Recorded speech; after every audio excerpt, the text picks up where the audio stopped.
The unwanted inheritance. Marcus Cole had not expected to be summoned to the palace of a dying alien king on a Tuesday afternoon. But the galaxy had a strange sense of humor, and Marcus had stopped questioning it a long time ago. He had been sitting in his small quarters in the human district of Tyrannus Prime, eating reheated noodles from a plastic container, when the royal guards appeared at his door. 2 towering Tyrani soldiers, with silver skin and 4 gleaming eyes each, dressed in armor that looked like it cost more than everything Marcus had ever owned in his life combined. "The king requests your presence," one of them said, in a voice that made it very clear this was not a request at all. Marcus looked down at his noodles, then back at the guards, then back at his noodles again. "Can I finish eating first?" He could not finish eating first. The walk to the palace took them through the heart of the capital city, a place of crystalline towers and floating bridges, and light that bent in ways human eyes were never meant to process. Marcus had lived on Tyrannus Prime for 3 years now, working as a low-ranking diplomatic liaison, which was a fancy way of saying he sat in meetings where aliens ignored him and filed reports that nobody read. He was 41 years old, retired from the Terran military after 2 tours in the Kesari border war, and he had a bad knee, a worse back, and the kind of nightmares that made sleep feel like a second job. The Tyrani did not think much of humans. They called them youngbloods, which sounded almost affectionate, until you realized it was their polite way of saying primitive, emotional, and not worth the air they breathe. Humanity had joined the galactic community only 40 years ago, and in a civilization that measured history in tens of thousands of years, 40 years was barely a blink. The palace was enormous, a cathedral of living crystal that hummed with a buzz. Frequency, Marcus could feel in his teeth. The guards led him through hallways lined with statues of Tyrani kings and warriors, past clusters of nobles who stared at him with open contempt, and finally into a chamber that smelled like incense and death. King Vorath Selmok lay on a bed of woven light, his silver skin now dull and cracked like old paint. He was ancient even by Tyrani standards, his 4 eyes clouded, but still sharp enough to find Marcus the moment he entered the room. Around the bed stood at least 30 members of the royal court, advisors, generals, priests, and a tall, cold-faced Tyrani named Dravan, who wore the sash of the High Chancellor, and looked at Marcus the way someone might look at a stain on an expensive carpet. "Come closer, human," the king said, and his voice was like gravel sliding over glass. Marcus walked forward, painfully aware of every eye in the room burning into him. He had faced enemy fire on 3 different worlds, but somehow this felt worse. "Your Majesty," Marcus said, because he had been taught that much at least. The king studied him for a long moment. Then he smiled, which on a Tyrani face involved far too many teeth. "I am dying, Marcus Cole. I have perhaps an hour left, perhaps less. And before I go, I must settle my final affairs." Marcus had no idea why he was part of any dying king's final affairs, but he kept his mouth shut and waited. "I am bequeathing my Vorkai to you." The silence that followed was so complete that Marcus could hear his own heartbeat. Then the room exploded. Every noble, every advisor, every general began shouting at once. The sound was like a wall of noise crashing over Marcus, and even though he did not understand most of the Tyrani words being screamed, he understood the tone perfectly well. It was the tone of people who had just been told something unforgivable. Chancellor Dravan stepped forward, his 4 eyes blazing. "Your Majesty, this is an affront to 10,000 years of tradition. The Vorkai is a sacred bond of the Tyrani crown. You cannot give it to a human." He said the word human the way someone might say cockroach. The king raised one trembling hand, and the room fell silent again. Even dying, Vorath Selmok commanded obedience. "It is done," the king said. "The law is absolute. My Vorkai goes to Marcus Cole. Bring Ashkir. Marcus leaned toward the nearest guard. What exactly is a Vorkai? He whispered. The guard did not answer, but Marcus noticed something he had never seen on a Thirani face before. The guard looked afraid. The doors at the far end of the chamber opened, and Ashkir walked in. Marcus had seen a lot of things in his life. He had seen warships break apart in orbit, had seen alien landscapes that defied every law of physics he had ever learned, had seen men die in ways that still visited him at 3 in the morning. But he had never seen anything like this. Ashkir was the size of a horse, maybe bigger. 6 legs moved with a liquid grace that made no sound on the crystal floor. Its body was covered in fur so black it seemed to absorb the light around it. And across that darkness ran lines of bioluminescence, patterns of cold blue and burning gold that shifted and pulsed like a living constellation. Its head was broad and wolf-like, with a jaw that looked strong enough to bite through steel. And its eyes, 2 enormous amber orbs, held an intelligence that was immediately, unmistakably, terrifyingly clear. This was not an animal. Every Thyrani in the room pressed backward. Marcus watched hardened generals flinch, watched priests clutch their ceremonial staves, watched Chancellor Draven's composure crack for just a moment before he rebuilt it. The Vorkai padded across the chamber, past the retreating nobles, past the trembling guards, and stopped directly in front of Marcus Cole. It was so close he could feel the heat radiating from its massive body, could smell something like ozone in pine forests and old stone.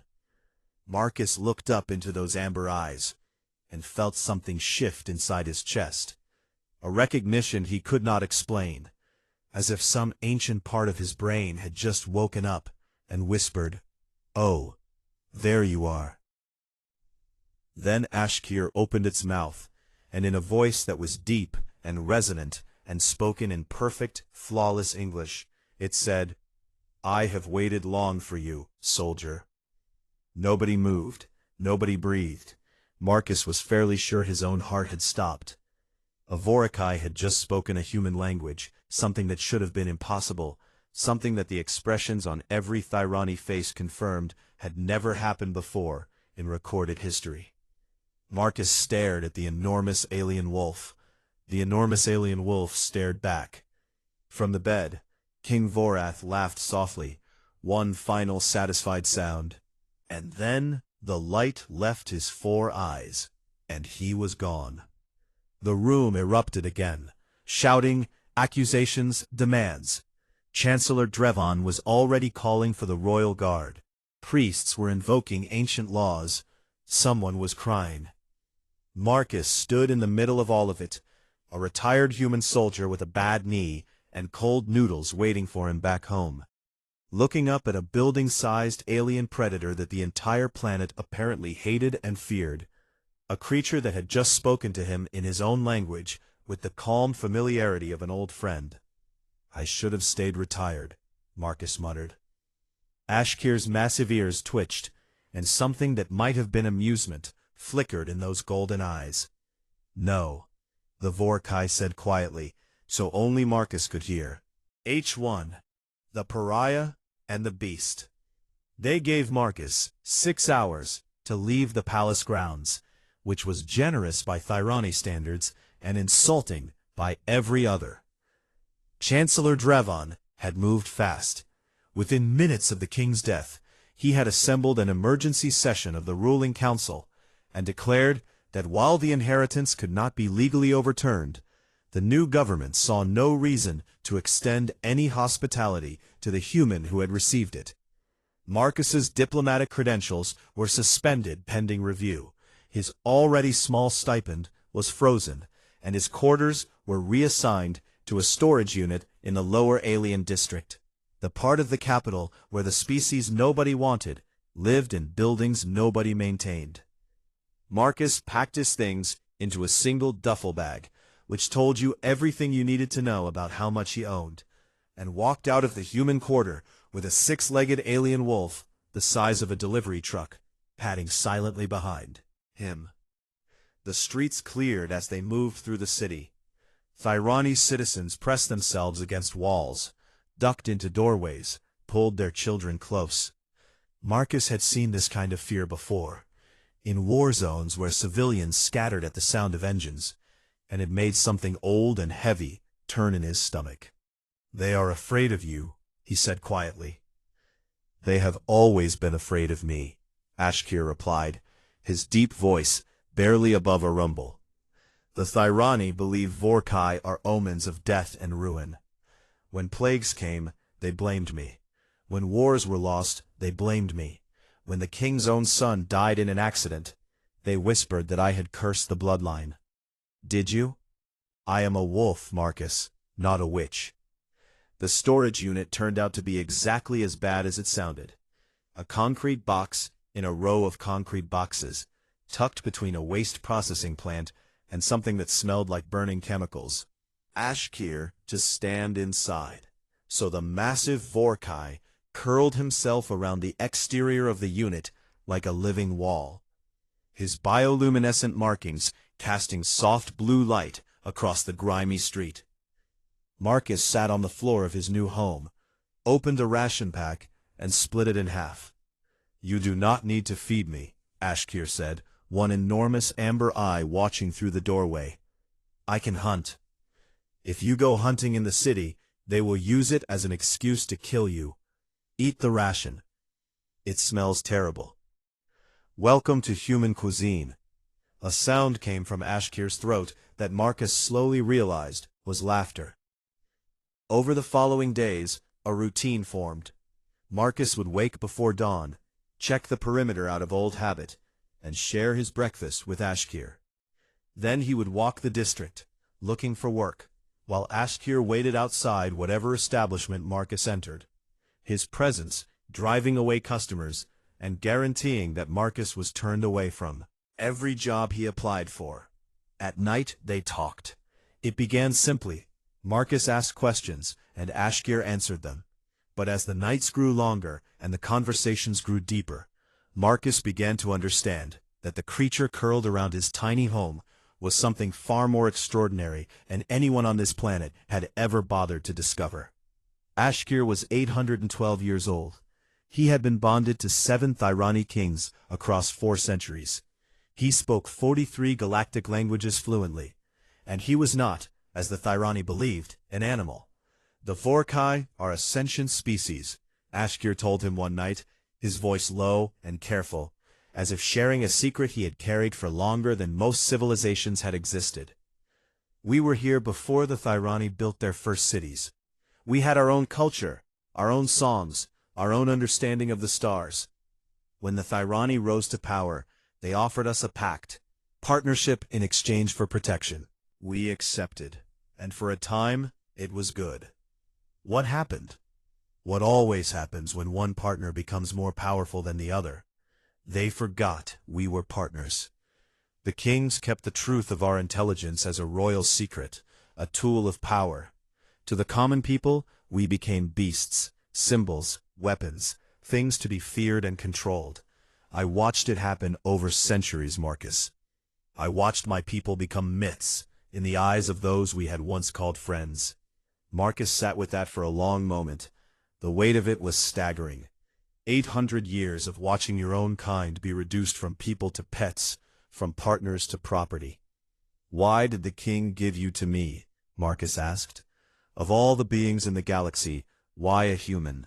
Ashkir was quiet for a while. When he spoke, his voice carried something that Marcus recognized because he had felt it himself in the darkest hours of the night.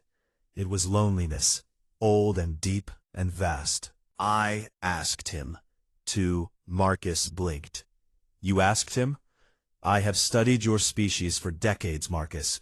I have listened to your radio signals, read your literature, watched your soldiers and your scientists and your children, and I found something in humans that I have not found in any other species in 800 years of searching." "What?" "You bond with everything. You bond with animals that could kill you, with machines that have no feelings, with stars you will never reach. You find something broken, and dangerous and unloved, and your first instinct is not to destroy it or control it. Your first instinct is to reach out your hand and say, "You are not alone." Ashkir's luminescent markings pulsed gently in the dark. "I told Vorath to find me a human, not a diplomat, not a politician, a soldier, someone who had seen the worst of what living things can do to each other, and still chose compassion. He watched you for 3 years, Marcus, saw you carry food to the beggars in the alien district. He saw you learn the names of every cleaning worker in the embassy.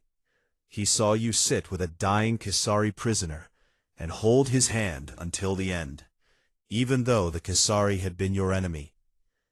Marcus's throat felt tight. He had never talked about that. He had never told anyone about sitting with that dying Kisari soldier, about the way the alien's clawed hand had gripped his fingers, about the small broken sound it made at the end. "I did not need a king," Ashkir said softly. "I have had 7 kings. I needed a friend." Marcus reached out and placed his hand on Ashkir's enormous muzzle. The fur was warm and impossibly soft, and beneath it he could feel a heartbeat, steady, ancient, alive. "You have got one," Marcus said. The days that followed were hard, but something had changed. Marcus moved through the slums with a different kind of purpose, and Ashkir, who had spent centuries being silent and feared, began to open up in ways that surprised them both. He would tell Marcus stories of ancient Thyrani history, of wars and wonders that no living Thyrani remembered. Marcus would tell Ashkir about Earth, about dogs and oceans and thunderstorms, and the way autumn smelled in Virginia. The other residents of the alien district, outcasts and refugees from a dozen species, watched this strange pair with growing curiosity. A small human grooming the massive black wolf, picking debris from between the plates of his 6 paws, while the creature that terrified an empire purred like a broken engine. An alien predator curling his enormous body around the human shelter each night, his glowing markings dimmed to a soft nightlight while Marcus slept. One evening, a group of Thyrani ultranationalists followed Marcus into a narrow alley. There were 5 of them, all young, all angry, all carrying shock batons that hummed with electricity, fists raised, calculating angles and odds the way the military had trained him.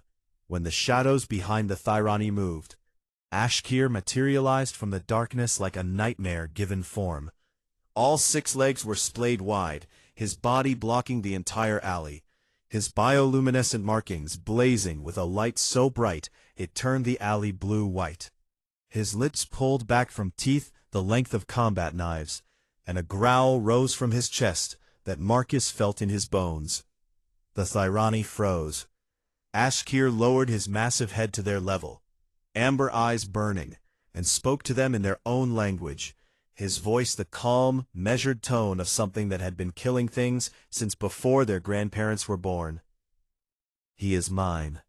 Touch him, and I will remind this world why your ancestors called us gods." The shock batons clattered to the ground. The Thyrani ran. Marcus let out a breath he did not know he had been holding, and looked up at his wolf. "No," he said, "you are very dramatic." Ashkir's tail swayed once. "I have had 800 years to practice." Somewhere in the palace above the city, Chancellor Dravan stood before a holographic display showing the emblem of the Kesari Dominion, and smiled a smile that had nothing good in it. The pieces were moving. Soon the human and his beast would be nothing but a footnote in Thyrani history. He was wrong about that, but he did not know it yet. The trial of bonding. The summons arrived at dawn, carried by a palace courier who refused to touch Ashkir's fur when the Vorkai sniffed at the sealed document in his hand. Marcus read it twice, then a 3rd time, because the words did not get any better with repetition. "The right of Kael'vor," Ashkir said, reading over Marcus's shoulder with eyes that could see in 7 spectrums of light. "I expected this. You expected them to challenge us to an ancient death trial in a volcanic wilderness?" Drevon has been looking for a legal way to separate us since the moment the king died. This is the only path the law allows. Every Thirani royal who bonded with a Vorkai had to complete the rite. If we refuse, our bond is declared illegitimate, and they can take me. If we fail, the result is the same. And if we die, then the result is also the same, but with less paperwork. Marcus folded the summons and put it in his pocket. Exactly does this rite involve? 3 days in the proving grounds of Kael'vor, the most hostile region on this planet. Volcanic rifts, electromagnetic storms, predators that make me look like a house cat, and spore fields that will make your mind see things that are not there. We must reach the Heartstone at the center and complete the bonding ritual. What is the bonding ritual? Ashkir was quiet for a moment. We will discuss that when we arrive. The Thirani High Court was packed when Marcus and Ashkir appeared for the formal challenge. Every seat was filled, and holographic cameras broadcast the proceedings across the galaxy. Chancellor Drevon stood at the center of the court floor, looking like a man who had already won. "The human may withdraw," Drevon announced, his voice carrying the oily satisfaction of someone offering mercy he knew would not be accepted. No shame will attach to a species that recognizes its limitations. Looked at Ashkir. Ashkir looked at Marcus. "We accept," Marcus said. A murmur rolled through the court. Drevon's smile flickered, just for a moment, and Marcus felt a grim satisfaction at the sight. The proving grounds of Kael'vor were worse than Ashkir had described, and Ashkir had not been gentle in his description. They were dropped at the boundary edge at sunrise, a vast expanse of black volcanic rock stretching to the horizon, split by rivers of molten earth that glowed orange beneath a sky choked with ash and electromagnetic distortion. The air tasted like metal and burned Marcus's throat with every breath. In the distance, shapes moved, large shapes, fast shapes, shapes with too many legs and not enough reasons to be friendly. Marcus adjusted the pack on his shoulders. He had been allowed to bring basic survival gear, but no weapons beyond a standard field knife. The Thirani who designed this trial had not planned for humans. Distances were calculated for Thirani legs, the temperatures for Thirani skin, and the dangers for Thirani reflexes. Marcus was shorter, slower, weaker, and more fragile than any Thirani who had ever attempted this rite. He was also the most stubborn creature on the planet, and that counted for something. The first day nearly killed them. They crossed a field of thermal vents that erupted without warning, geysers of superheated gas that could cook flesh in seconds.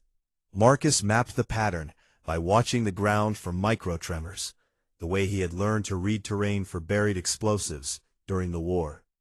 He would signal Ashkir with hand gestures, stop, move, go left, go right, and the massive Vorkai would respond instantly, reading Marcus's body language with an intuition that felt almost supernatural.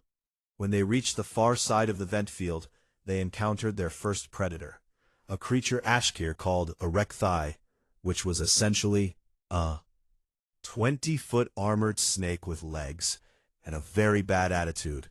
It struck at Marcus from a rock formation, faster than anything that large should have been able to move, and Marcus threw himself sideways on pure instinct. Ashkir caught the creature mid-lunge, his jaws closing on its armored neck with a crack that echoed off the canyon walls. They ate it for dinner, which Marcus considered a fair trade. The second day brought the spore fields, a valley of bioluminescent fungal growths that released airborne hallucinogens, potent enough to disorient any carbon-based life form.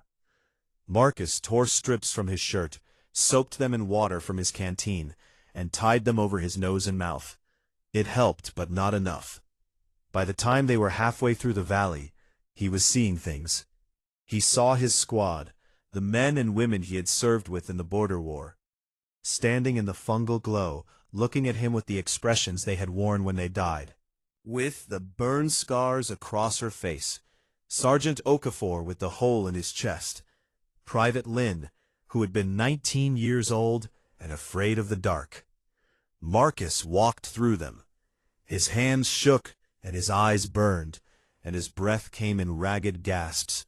But he walked through them, because he had walked through these ghosts every night for years, and he was not going to let a field of alien mushrooms break what a war had failed to.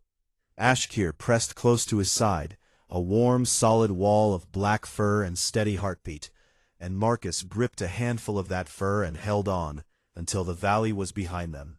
On the morning of the third day, they found the wild Vorkai. There were 8 of them, smaller than Ashkir, feral and unspeaking, descendants of Vorkai who had never entered the pact with the Thyrani. They were territorial, aggressive, and very interested in the 2 intruders moving through their hunting ground.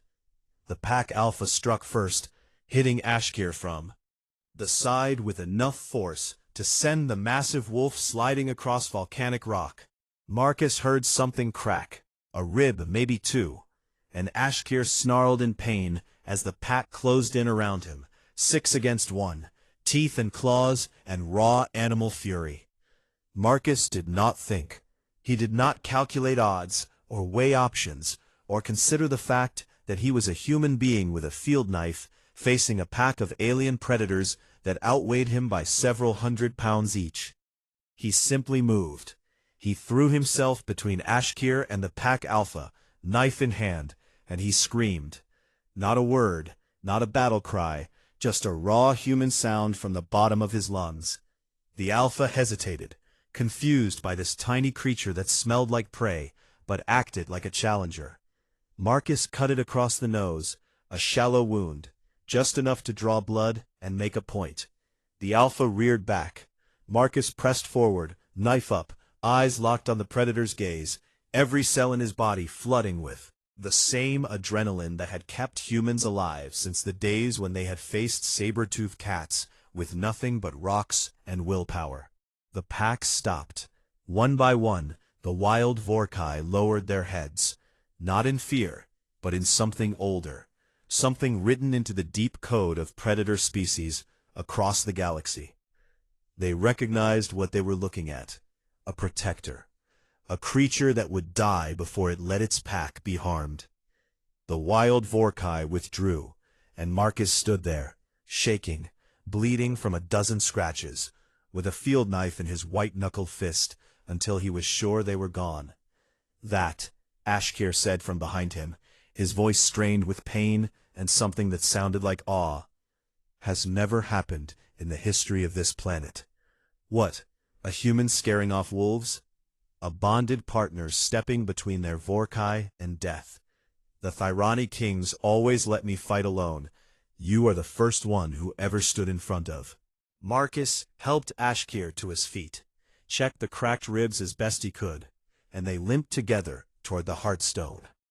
It rose from the volcanic plain like a monument to something forgotten. A pillar of dark crystal, 50 feet tall, covered in carvings that glowed with the same bioluminescent patterns that marked Ashkir's fur. The air around it hummed with energy that made Marcus's teeth ache. Now, Marcus said, are you going to tell me what the bonding ritual is? Ashkir sat before the Heartstone, his injured side heaving, his amber eyes ancient and serious. The ritual is a blood oath, Ashkir explained. We share blood, and the Heartstone creates a psychic bridge between us. From that moment forward, we feel what the other feels, pain, joy, grief, everything. There is no distance that breaks it, no way to close it. It is permanent. Marcus was quiet for a long time. You have PTSD, Ashkir said gently. I know. I can see it in the way you move, the way you sleep, the way your hands tremble when the world gets too loud. If we do this, I will feel all of it. Every nightmare, every memory, every scar. And you have 800 years of grief, Marcus said. Every king you outlived, every friend you lost, every century of being alone. I will feel all of that. They looked at each other, a broken human and a lonely wolf, standing at the edge of something irreversible. Together? Marcus asked. Together, Ashkir said. Marcus drew his field knife across his palm. Ashkir opened his jaw and let Marcus press his bleeding hand against the Vorkai's tongue. A heartstone ignited. The psychic bond slammed into them like a wave. Marcus screamed as 8 centuries of loneliness and loss poured through him. Ashkir howled as decades of human trauma and war and grief crashed into his mind. The light from the Heartstone blazed so bright it could be seen from the capital city, brighter than anything he'd ever known. Any bonding in recorded history, bright enough to make the monitoring officials shield their eyes and whisper prayers to gods they had not believed in since childhood. When it was over, Marcus lay against Ashkir's side, both of them trembling, both of them breathing hard, and for the first time in years, Marcus's mind was not alone. They emerged from the proving grounds at sunset on the 3rd day, Marcus riding on Ashkir's back because his legs had given out 2 miles ago, both of them bloody, exhausted, and alive. The crowd gathered at the boundary fell silent. Then, along the ancient road leading back to the capital, the stone Vorkai statues that had stood dormant for centuries began to glow. One by one, a chain of light stretching into the distance like a road of stars. An elder in the crowd fell to her knees and whispered words that the translation systems picked up and broadcast to every screen on the planet. The old pact, it recognizes. Marcus tightened his grip on Ashkir's fur and said nothing, because there was nothing left to say that the light was not already saying for them. H1. The galaxy takes notice. P. The footage played on every screen across known space. A small human riding a massive black wolf out of a volcanic wasteland. Ancient statues igniting with light behind them, like the galaxy itself was applauding. Within 24 hours, Marcus Cole went from an unknown diplomatic liaison to the most talked-about human alive. He hated every second of it. "There are reporters outside," Ashkir said, one ear swiveling toward the window of their new quarters. The Firani government, unable to deny the legitimacy of their bonding after the Heartstone itself had validated it, had been forced to provide them with proper housing. It was small by Firani standards, but enormous by Marcus's, and it had the added benefit of a courtyard large enough for Ashkir to stretch all 6 legs without knocking over furniture. "Tell them I am not here. You are sitting by the window. They can see you." Marcus pressed his forehead against the cool glass and watched the crowd below. Thirani citizens, alien journalists, and what appeared to be a group of humans holding signs that read Cole and the Wolf, with hand-drawn pictures that made Ashkir look like a very large dog wearing a crown. The Thirani public was divided in a way that Chancellor Drevon had not anticipated. The younger generation, raised on galactic media and cross-species contact, saw Marcus and Ashkir as something romantic and revolutionary. The older generation saw it as the end of everything sacred. Through the psychic bond, Marcus could feel Ashkir's emotions like a second heartbeat. Right now the Vorkai was amused, but underneath the amusement ran a current of cautious hope that Ashkir would never have admitted to out loud. The bond had changed everything. Not in the dramatic, overwhelming way of that first moment at the Heartstone, but in quieter, deeper ways that revealed themselves day by day. Marcus would wake from a nightmare and find Ashkir already awake, already pressing calm through the bond like a hand on a racing heart. Ashkir would fall into one of his centuries-old silences, the kind that came from having outlived everyone he had ever loved. And Marcus would sit beside him and push warmth and presence through the link, until the ancient wolf leaned into him with a sigh that shook the walls. They did not fix each other. That was not how it worked. Marcus still had nightmares. Ashkir still carried his grief. But the weight was shared now, distributed between 2 sets of shoulders, and that made it bearable in a way that nothing else ever had. "You are thinking loud thoughts," Ashkir rumbled. Sorry. Do not apologize. I like your loud thoughts. They are very human, full of feeling and noise and stubborn refusal to despair. Marcus smiled despite himself. Through the bond, he felt Ashkir's satisfaction at having caused that smile, and the feedback loop of warmth between them was something neither of them would ever fully get used to. Across the galaxy, the ripple effects were spreading. Earth's government, which had spent decades accepting humanity's role as the galaxy's youngest and least important species, suddenly found itself with leverage. If a human could bond with the Vorkai, the most sacred creature in Thyrani culture, then the old hierarchies were not laws of nature. They were just habits, and habits could be broken. The Aurelian Collective, a species of small insectoid beings who had been denied council representation for centuries, formally cited Marcus and Ashkir's bonding in their latest petition for recognition. A group of Tessari academics published a paper arguing that cross-species bonding should be studied as a new framework for galactic diplomacy. On 3 different worlds, statues of humans were erected for the first time. This deeply uncomfortable. I did not do anything political, he told Ashkir during one of their rooftop evenings, sitting together above the city as the alien sun set in colors that had no names in English. I just did what felt right. You were alone, and nobody should be alone.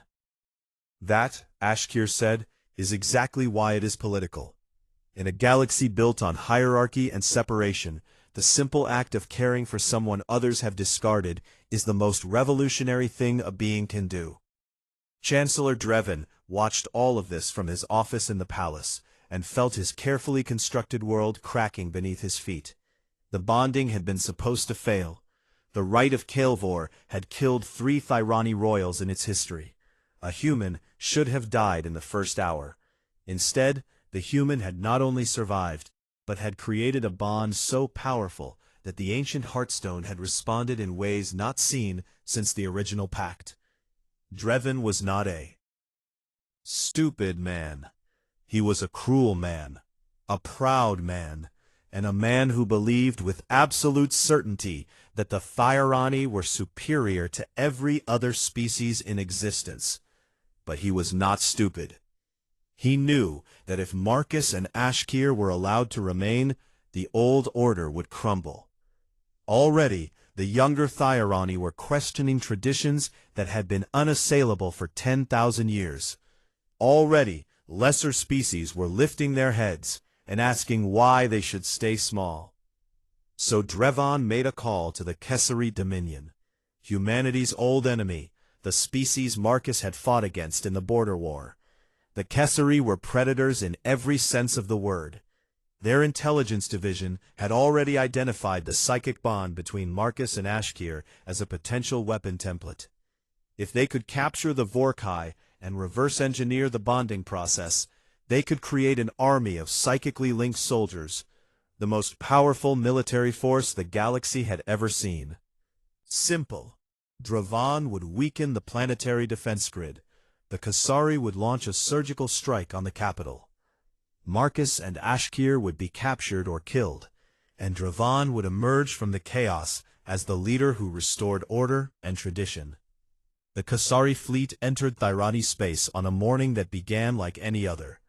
Marcus felt it first, a spike of unease through the bond that came from Ashkir, whose senses operated on frequencies that Thyrani technology could barely detect. The Vorkai lifted his enormous head from where it had been resting on Marcus's lap, and turned toward the sky. Something is wrong, Ashkir said. 10 minutes later, the orbital defense stations reported contact. 12 Kessari warships dropping out of faster-than-light travel at the edge of the system. Moving fast, the Thyrani Navy scrambled, but the defense grid around the capital stuttered and failed, just as Drevon had arranged. The Kessari strike force punched through the gap and descended on the city with the precision of a scalpel. The first explosions hit the government district. Crystal towers shattered, sending cascades of razor-sharp fragments through the streets. Civilians ran. The Thyrani military responded, but they were disorganized, their command structure compromised by Draven's sabotage. Marcus stood in the courtyard of their quarters and listened to the sound of a city coming apart. The sound was familiar. He had heard it before, on human worlds, during the Border War. The crash of structures failing, the screams of people who did not understand what was happening, the high whine of weapons charging. He had promised himself he would never hear that sound again. Through the bond, he felt Ashkir's question, not in words, but in a pulse of shared understanding that went deeper than language. Marcus went inside, opened the case he had kept under his bed since arriving on Fyranus Prime, and pulled out his old service rifle. It was technically illegal for him to have it. He had kept it anyway, because old soldiers keep their weapons the way old sailors keep their compasses.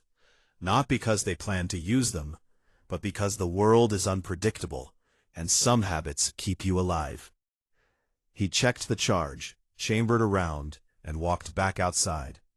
Ashkir was already on his feet, all 6 legs braced, his markings blazing with battle light.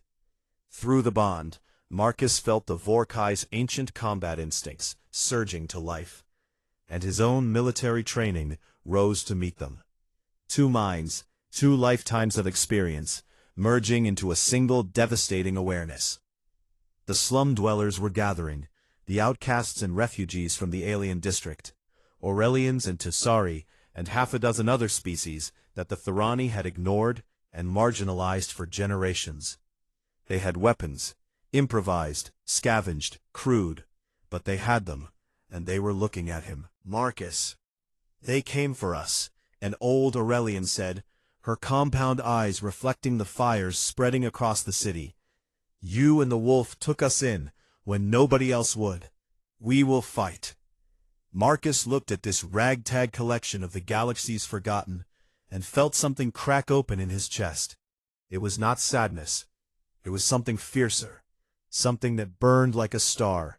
Pride, maybe, or love, or the particular human madness that makes a person stand in front of impossible odds and say, "Not today." "Stay behind Ashkir," Marcus said. "Follow my signals, and if I go down, run." "We will not run," the Aurelian said. Marcus nodded, because he had known she would say that, and climbed onto Ashkir's back. They charged into the burning streets, a retired human soldier riding an alien wolf, leading an army of outcasts against an invasion force, and the Kesserai, who had expected a surgical extraction, found themselves fighting something they had not planned for.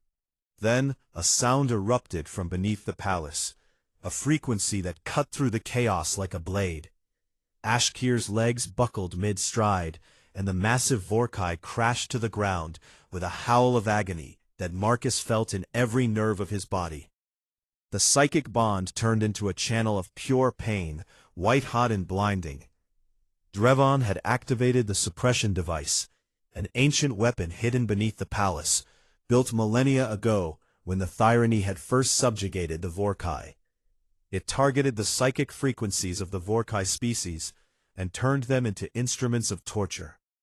Marcus hit the ground hard, rolled, and came up with blood pouring from his nose and his vision swimming.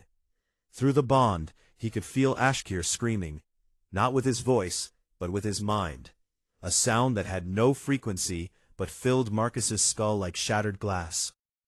Ashkir lay on his side, his massive body convulsing, his luminescent markings flickering like dying stars. Around them, the Kesari soldiers advanced, weapons raised, moving with the confidence of predators who knew their prey was down. Marcus stood up. His legs were shaking, his head was splitting. Every nerve in his body was on fire from the feedback of Ashkir's pain. He could barely see, barely think, barely breathe. But he stood up. He planted himself between the advancing Kesari and Ashkir's fallen body, raised his rifle with hands that would not stop trembling, and spoke in a voice that carried across the burning street with the quiet, absolute certainty of a man who had already decided how this was going to end. "You want him? Come through me. What humans are for. The Kasari commander looked at the human standing between his squad and the fallen Vorkai, and felt something he had not expected to feel. He felt uncertain. The human was small, smaller than any Kasari soldier by at least 2 feet. He was bleeding from his nose and ears, his body trembling with the feedback of psychic pain that should have put him on the ground. And his rifle was shaking so badly that any reasonable assessment would have classified him as a non-threat. But the human was not on the ground. The human was standing, and there was something in his eyes that the Kasari commander recognized from his own species' warrior traditions. The look of a predator that has decided it is not going to run, not going to surrender, and not going to die quietly. Take the shot, the commander ordered. The first Kasari soldier fired. Marcus moved. It was not graceful. It was not the fluid combat of a whole-of-it action hero. It was ugly, desperate, and brutally efficient. The kind of fighting that is taught not in academies, but in mud and blood and the absolute certainty that if you stop moving, you die. Marcus dropped below the energy blast, rolled forward, and came up inside the soldier's guard. His rifle butt caught the Kesari under the jaw, and the alien went down. The second soldier swung a shock lance at his head. Marcus ducked, felt the weapon singe the hair on the back of his neck, and drove his knee into the Kesari's midsection. It was like kneeing a wall. The Kesari were built like tanks, but the impact bought him a half-second, and a half-second was all a human needed to find an opening. Through the bond, Ashkir pushed, not strength because he had none left to give, but information. 800 years of combat knowledge flooding into Marcus's mind like a river breaking through a dam. Weak points in Kesari armor, the way their weight shifted before a strike. Half-breath pause between shots, when their weapons recycled. Marcus became something that the Kasari had never encountered, and had no training to handle. A human soldier, operating with the tactical instincts of a creature that had been fighting since before the Kasari Dominion existed. He took down 3 more soldiers before the squad regrouped and forced him back. He was running out of charge in his rifle, running out of blood to spare, running out of the raw physical endurance that had kept him upright. But he did not stop. He retreated toward the palace, drawing the Kasari after him and away from Ashkir. Because every second the Kasari spent chasing him was a second Ashkir was not being captured. Behind him, the militia surged. The outcasts of the alien district threw themselves at the Kasari flanks with the ferocity of people who had spent their entire lives being told they were nothing, and had finally found something worth fighting for. Soldiers. They were shopkeepers and mechanics and refugees and street cleaners. But they fought like they had been waiting their whole lives for this moment, and maybe they had. Marcus reached the palace gates. The crystal doors had been shattered by the bombardment, and the interior was a maze of broken light and collapsed corridors. He moved through it with the instinct of a man who had cleared buildings on 5 different worlds, checking corners, listening for movement, feeling through the bond for the source of the signal that was killing Ashkir. The suppression device was beneath the palace. He could feel it through the bond like a needle in his skull, a constant piercing frequency that pulled him forward, even as it tried to drive him to his knees. Ashkir was guiding him, pushing directions through the psychic link, in fragments of emotion and image. Left here, down these stairs, through this wall. He encountered Dreven's personal guard in the lower levels. Elite Thyrani soldiers, each one towering over Marcus by more than a foot, armored in crystalline plate that his rifle could barely scratch. There were 6 of them. Marcus ran out of rifle charge on the second one. He threw the empty weapon at the third, and used the distraction to grab a shock lance from the one he had just dropped. The lance was designed for Thyrani hands, too long and too heavy for a human. But Marcus had spent his career improvising with equipment that was not built for him. He used the palace against them, collapsed a damaged pillar to separate the squad, lured 2 of them into a corridor filled with broken crystal that crunched underfoot, and gave away their positions, jammed the lance into a power conduit, and sent a surge of electricity through the flooded floor that dropped another one. It was messy and desperate, and human in the most fundamental way. The way humans had always fought. From the first time a cave dweller picked up a rock against a predator 10 times his size.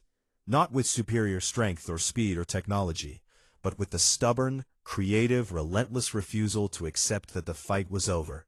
He reached the suppression chamber with 2 of the elite guards still on his heels, and Chancellor Drevon standing in front of the device with a ceremonial blade in his hand, and a look on his face that was equal parts fury and disbelief. "You should be dead," Drevon said. "The psychic feedback alone should have stopped your heart." Marcus was bleeding from a dozen wounds. His left arm hung at an angle that suggested something important was broken. Every breath felt like swallowing glass.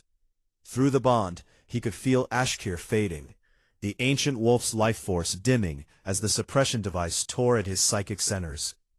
"Humans," Marcus said, spitting blood, "are hard to kill." "You are nothing," Drevon hissed. "Your species is nothing. Loud, emotional animals that stumbled into space by accident. You do not belong here. You do not belong with the Vorkai. The natural order demands."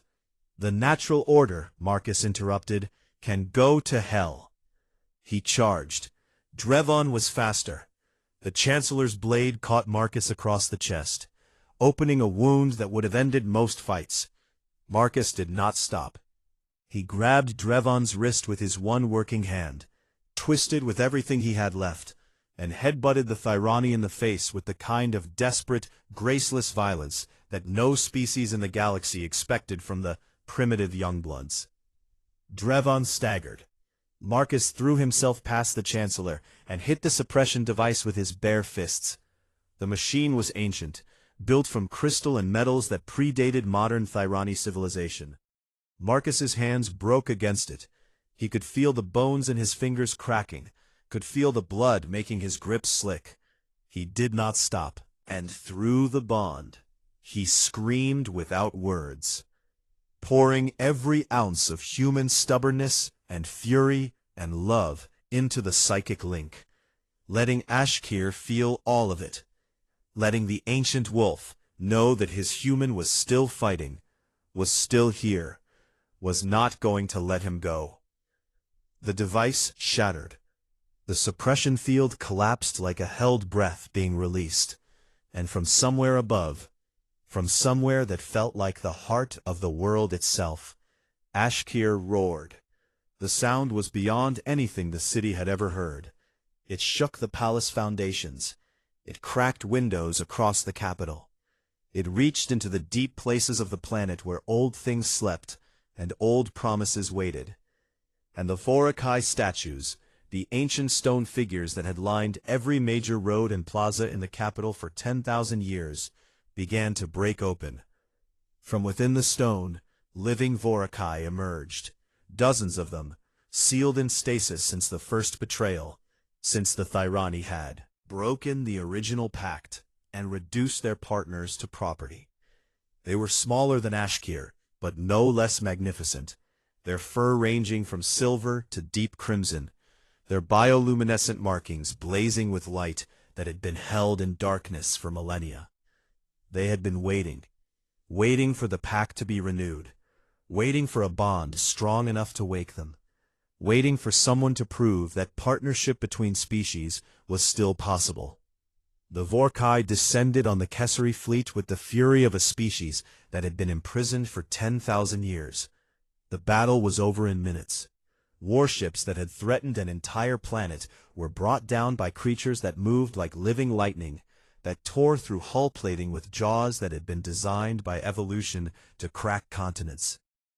In the suppression chamber, Marcus lay on the floor in a pool of his own blood, his broken hands cradled against his chest, and felt through the bond the moment Ashkir rose to his feet.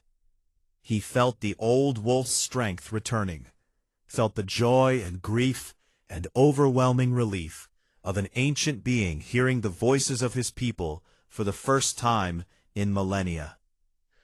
Marcus smiled, and then he passed out. He woke up 3 days later in a medical facility that was much nicer than anything he had experienced in the Terran military. Ashkir's enormous head was resting on the floor beside his bed, amber eyes open and watching. "The Kasari?" Marcus asked. "Gone. Fled the system. The awakened Vorkai saw to that." "Dravan?" "Arrested. He will face trial for treason, conspiracy, and crimes against the Vorkai species." The evidence was quite thorough. "The people from the district?" Ashkir's tail moved in a slow, gentle sway. "Alive. All of them. They are being called heroes, which I think they find as uncomfortable as you do." Marcus let out a breath and stared at the ceiling. Through the bond, he could feel Ashkir's emotions, a complex tapestry of relief and sorrow, and something bright and fragile that Marcus recognized as hope. "How many Vorkai woke up?" Marcus asked. 47. They are confused, frightened, and grieving. The world they knew is gone. But they are alive, Marcus. My people are alive. Marcus reached out with one heavily bandaged hand and rested it on Ashkir's muzzle. The Vorkai closed his eyes. 1 week later, Ashkir addressed the Thyrani Senate. The chamber was silent as the enormous wolf padded to the center of the floor, his markings glowing with soft, steady light. Every senator, every advisor, every camera was fixed on him. Marcus stood beside him, one arm in a sling, his face still bruised, looking like he would rather be anywhere else in the galaxy. Ashkir spoke in Thyrani, his voice filling the chamber with a resonance that made the crystal walls hum. "I have lived for 812 years. I have served 7 kings. I have watched empires rise and fall and rise again. And in all that time, I have been called many things: beast, omen, weapon, curse. I have been feared and worshipped and hated and used. But only one being in 800 years has ever looked at me and seen what I actually am." He turned his gray head toward Marcus. "Not a symbol, not a weapon, not a god, a person, tired, lonely, and in need of a friend. He did not care that I was dangerous. He did not care that the world feared me. He sat beside me in a concrete box in the worst part of your city, shared his terrible food with me, and treated me with a kindness that your kings, for all their power, never thought to." The Senate was motionless. That is what humans are. They are not the strongest species in the galaxy. They are not the fastest, or the smartest, or the oldest. But they are the ones who reach out. They find the broken, the feared, the forgotten, and they say, "You matter." And they mean it. That is their gift. That is what makes them extraordinary. When the reporters caught Marcus outside the Senate chamber and asked him what made humans special enough to bond with a Vorkai, he looked at the cameras with the exhausted, bewildered expression of a man who still did not understand what all the fuss was about, and said, "We have always been good with dogs." The galaxy laughed. Then it reconsidered. Then it respected. The awakened Vorkai, over the weeks that followed, began to seek bonds of their own, not just with Thyrani, but with every species willing to meet them as equals. An Aurelian engineer bonded with a silver Vorkai who loved mathematics. A Tessari poet bonded with a crimson wolf who spoke in verse. A human doctor bonded with a Vorkai who had been a healer before the stasis. And together, they revolutionized xenomedical science. It became known as the Second Pact, and historians would mark it as the moment the galaxy's rigid species hierarchy began to crumble. Not with a war, not with a treaty, but with a retired soldier who looked at a monster and saw a friend. Marcus and Ashkir settled on a small plot of land outside the capital, where the volcanic soil grew strange flowers, and the sky turned colors that English did not have words for. Marcus built a porch, because every veteran needs a porch, and Ashkir curled around the house like a living mountain, his warmth keeping the walls warm, even in the coldest season. They sat together in the evenings, watching the sunset, feeling each other's presence through a bond that hummed with something steady and unbreakable. Said quietly, for a retired grunt and a stray. Ashkir rumbled. The deep, resonant sound that Marcus had learned was the Vorkai version of a laugh. You were never retired, Marcus. You were waiting. Marcus smiled, leaned back against the warm black fur of his best friend, and watched the alien stars come out, one by one. Yeah, he said. I guess I was.